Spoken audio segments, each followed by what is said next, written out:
Potem, ko cesta iz Ljubljane proti obali prečka Črnokalski viadukt, se pogled sreča s tole idilično vasico. Do nje vodi ozka vaška cesta, a ta očitno ni bila ovira, da bi madžarski voznik vlačilca podvomil satelitsko napravo. Vse, kar je v nervozi lahko izustil, je bil cilj potovanja.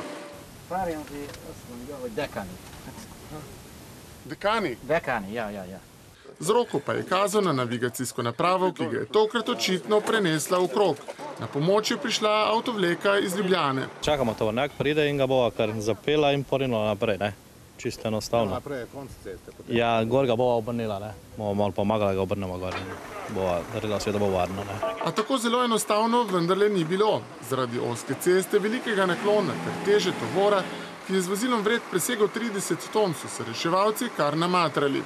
V zadnjem letu je to že drugi tovornjak v Rožarju, zato se vaščani sprašujejo, kaj dela upravljalec ceste. Lahko bi dali znak, da je zaprta konec ceste, ne?